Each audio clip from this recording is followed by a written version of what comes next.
Knowing how to give effective praise and criticism is an art in communication. Praise and criticism frequently appear in business interactions, in family relationships, with friends, and with teachers. But do you truly know how to praise and criticize correctly? Your praise and criticism can either strengthen your relationships with those around you or make them worse. In life, some people are very skilled at praising or criticizing. Their words of praise can touch the hearts of others, making the recipient feel pleased, respected, and acknowledged. There are also people who, when they criticize someone, can point out the other person's shortcomings without making them feel embarrassed or awkward. Conversely, some people's praise comes across as very insincere, or their criticism only makes the other person feel annoyed, angry, and resentful. So, how can we praise eloquently and criticize appropriately? How can our praise and criticism genuinely help others and ourselves? This is precisely what I want to discuss today, drawing insights from Terry Apter's book, Passing Judgment. It may be hard to believe, but humans, not long after birth, learn to distinguish between praise and criticism. This ability is an instinct, also known as the intuitive mind. Simply put, the intuitive mind is an ability that allows us to understand our similarities and differences with others. It helps us to infer the intentions, feelings, and thoughts of others through their behavior. For example, a 2-month-old baby can smile back at an adult who smiles at them, recognizing that the adult's smile is a friendly gesture and reciprocating with a similar action. If you have a baby, are expecting one, or plan to raise children in the future, you should pay special attention to this information. Because only by understanding the importance of praise can you best apply it in your daily life and work communication. Psychologists have found that praise plays a crucial role in human brain development. Neurons, which are the basic information processing units of the brain, link together. For the brain to develop, it is important to continuously establish connections between neurons. In the early stages of brain development, the most important hormone, oxytocin, provides the necessary nutrients to build new connections between cells.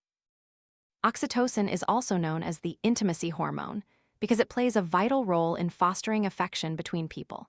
It can even induce intense pleasure when parents' faces express praise and convey messages like, "My dear child, you are so cute." A flood of oxytocin and endorphins then rushes into the baby's brain. These intimacy hormones can encourage infants to look at their parents more affectionately, thereby deepening the bond between parents and children. At the same time, the baby's brain will be nourished and develop better. According to research data, children who are regularly praised from the age of 3 tend to have more skills than their peers, while children who are not praised often exhibit slower neural responses. Therefore, praise for us is not merely a comforting remark. It genuinely and significantly influences the trajectory of our lives right from birth. So, is more praise always better? Unfortunately, the answer is no. We've probably heard this perspective in some parenting books. Parents should not be stingy with praise for their children. Even if children do something simple, they should be praised. This type of praise is called role-play praise. This kind of praise stems from a famous experiment known as the Rosenthal effect. Researchers randomly selected a group of elementary school students and grouped them into a class, telling the teacher that these students all had very high IQs. The teacher, seeing this, frequently praised these students. After a period, the children's academic performance significantly improved. This led many to believe that the more praise a child receives, the more they will progress. However, the latest research indicates that blindly praising children can make them anxious and lose focus. In a study the author personally participated in, she witnessed firsthand the anxiety and even anger some children exhibited when praised. Little Mia, a 6-year-old, had just finished her homework and received praise from her grandmother. "You did very well?" But Mia burst into tears. And 7-year-old Steve flew into a rage and smashed the clay figure he had just made because his mother praised him, saying, "You made it beautifully." Afterward, the author asked the children why they reacted that way and learned that the grandmother's overly enthusiastic praise made Mia feel confused and anxious because she herself felt that she hadn't done her homework particularly well that day. So why did her grandmother think it was very good? Mia worried about how she would have to perform next time to earn her grandmother's praise again. Steve was angry because the clay figure he made that day wasn't to his liking. He wanted his mother to evaluate it honestly, not just give him a perfunctory compliment. Beyond the cases of Mia and Steve, psychologists have also observed in some kindergartens and elementary schools that if a child becomes accustomed to receiving praise from the teacher in class, they will not focus on their assignments, but their mind will constantly await praise from the teacher. Therefore, it's not about praising as much as possible, but about praising at the right time and in the right way to maximize the value of praise. We've just discussed praise, now let's talk about criticism. Whenever we hear someone say, "This is all your fault," or "It's all because of you," an alarm bell immediately goes off in our brains. We'll try every possible way to refute the other person's viewpoint to protect and defend ourselves. So why are we so sensitive and particularly attentive to others' accusations and criticisms? It's because when we hear such accusations, we immediately feel as though we are being invalidated and excluded by the other person. It instantly triggers negative emotions like sorrow, fear, or anger. For example, when we mess something up and are reprimanded by our boss, "Why did you do that? What were you thinking to make such a mistake?" From these words, we hear an absolute negation from our superior, which not only causes anxiety, but also leads to self-invalidation. This feeling of exclusion becomes even more pronounced when we are part of a group, much like when we played games as children. If you made a mistake that caused your team to lose, you would certainly be blamed. "It's because of you that the team lost. We won't play with you anymore." At that moment, we feel afraid of being excluded, afraid that our friends won't play with us anymore. Why is that? It's because humans are social animals. Our ancestors lived in herds, relying on food and protection from a group. If excluded by the entire group, it was tantamount to annihilation. This is also why solitary confinement is considered the most cruel punishment for criminals. If blame causes such suffering, does that mean we shouldn't criticize at all in life?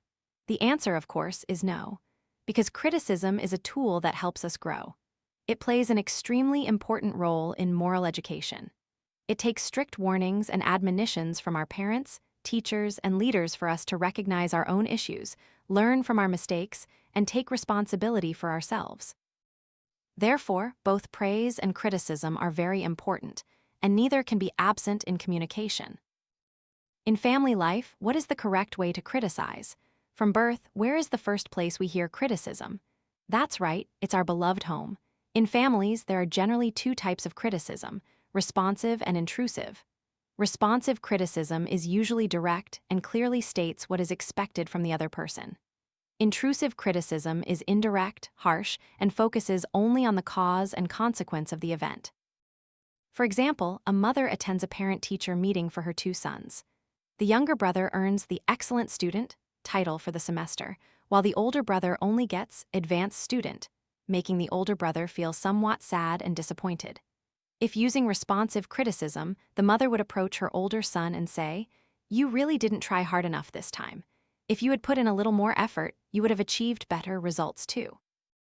But don't get discouraged, just work hard and try for next semester." However, with intrusive criticism, the situation would be entirely different. The mother would see her sad older son and immediately reprimand him. "This is all because of your laziness and not studying." If the older brother tries to explain at this point, the mother would certainly scold him even more severely. "You've never studied hard, you're only good at making excuses." You see, which method is effective criticism? In the classic communication book, Nonviolent Communication, it is stated that behind all criticism lies an underlying love. Indeed, what the mother truly wants for her son is academic improvement, not just to criticize him. Therefore, responsive criticism is the best approach. More accurately, it's how the mother expresses her true thoughts, encourages her son to try harder, and thereby strengthens her bond with her child. Praise and criticism also play a crucial role in maintaining relationships between lovers and spouses. Psychologist John Gottman, through his research, found that the divorce rate does not depend on how often couples argue, whether they share hobbies, or if they have sexual problems, but on how they praise and criticize each other. For lovers, praise acts as a catalyst to strengthen intimacy. But if praised incorrectly, it can create pressure and conflicts. There's a story in the book like this. Chin was preparing for a business trip, and his wife helped him pick up his clothes from the dry cleaner. He immediately praised his wife. "You're always so thoughtful. If it weren't for you, I'd be in big trouble." The wife was touched by this praise and felt that her husband was appreciative and grateful. In a family, it's normal for a wife to take care of her husband, but Chin repeatedly used this same praise with his wife. "You're always so thoughtful." At this point, the praise had changed its nature, or rather, it had transformed into a reminder. "I hope you are a thoughtful person." So one day, when he was preparing for a business trip, his wife told him, "You go to the dry cleaner and pick up your clothes yourself." Chin reacted as he usually did. "Can you go get them for me? You're always so thoughtful." As soon as she heard this, his wife erupted in fury, shouting, "I hate it when you say that." In his wife's eyes, her husband's praise was no longer an expression of gratitude. It had become a coercion. It felt like a tactic to push responsibility onto her. This shows that incorrect praise cannot strengthen marital affection, but can even lead to conflict between partners. Appropriate praise and criticism are also very important in relationships with colleagues and friends. You know, when communicating with colleagues and friends, we often tend to hide our judgments and criticisms. For example, when an irritable friend loses control of their emotions and speaks harshly to us, but then calms down and apologizes. Although we might still feel a bit bad inside, we say, "It's all right, it's in the past." Or when a friend boasts incessantly about this, and that, even if we feel annoyed internally, we say, "Wow, you're really good." This is because concealing negative judgments is always a mandatory social skill. Why mandatory? Because our society considers this skill to be politeness. The principle of communication is to try not to hurt others' self-esteem. Besides hiding criticism, we also often use narrative praise when communicating. For example, a friend is reprimanded by their boss for a small mistake and comes to you to confide.